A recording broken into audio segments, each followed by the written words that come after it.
Welcome back to my channel. मी आज अंगारकी निमित्त स्वादिष्ट मोदक बनवणार आहे आणि गणपती बाप्पाला पण ते खूपच आवडतात।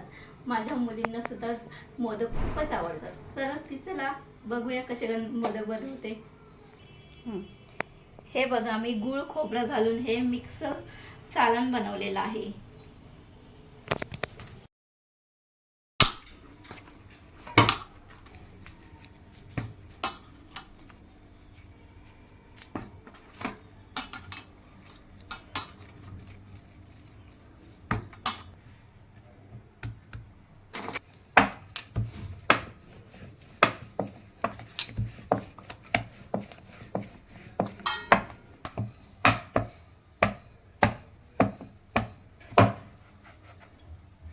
छोट्या छोट्या लाथिंब्या लाटून घेतलेल्या आहेत। आता आपण ह्यामध्ये सारण भरूया।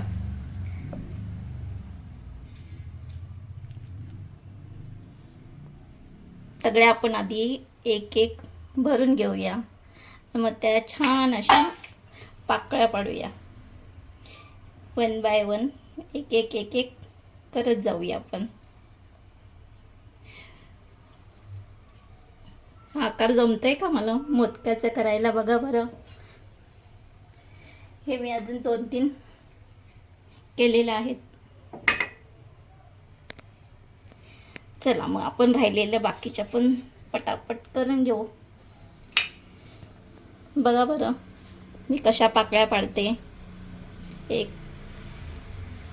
काहीच अवघड नाही आहे त्याच्यामध्ये, एकदम सोपं आहे बनवायला मोदक। आणि हे उकडीचेच मोदक आम्हाला खूप आवडतात।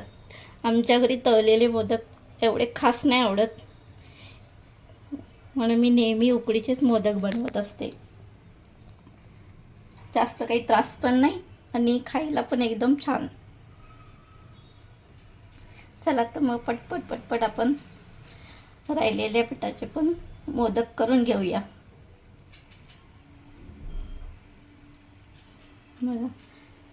गणपती बाप्पाला 21 मोदकाचा नैवेद्य असतो किंवा 51 पण करतात, तर मी आज 21 मोदकाचा नैवेद्य तयार करणार आहे।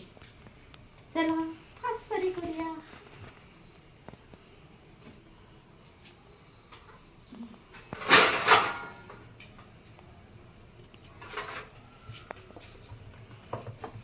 चला अजून एक परत पुरी लाटून घेऊया मोठी। थोडंसं कठीण मळायचं पीठ, म्हणजे मोदक मऊ नाही पडत। हे बघा, मी पूर्ण चपाती लाटलेली आहे आणि हा माझ्याकडे एक असा ग्लास आहे। असं टोक असायला पाहिजे, ह्याला धार असली पाहिजे, म्हणजे गोल छान पडतात। हे असे गोल करून घ्यायचे। एका ह्याच्यामध्ये भरपूर 5-6 तरी मोदक होतातच।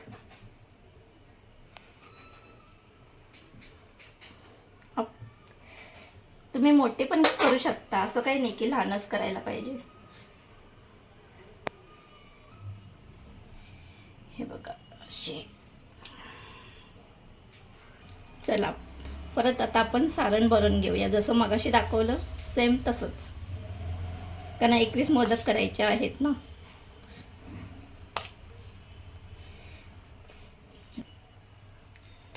त्याला जेवढं सारण भरवू ना आपण, तेवढे मोदक छान लागतात। आणि राहिलेलं सारण तुम्ही नंतर फ्रीजमध्ये ठेवून दिलं तरी चालेल, नंतर कधी तुम्हाला हवं तेव्हा तुम्ही मोदक करू शकता।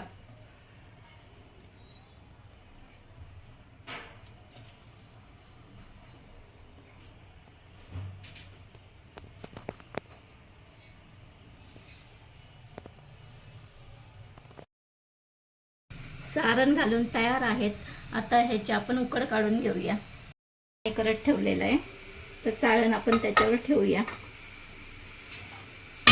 त्याच्यावर झाकण ठेवू आणि 10 मिनिटं शिजून देऊ।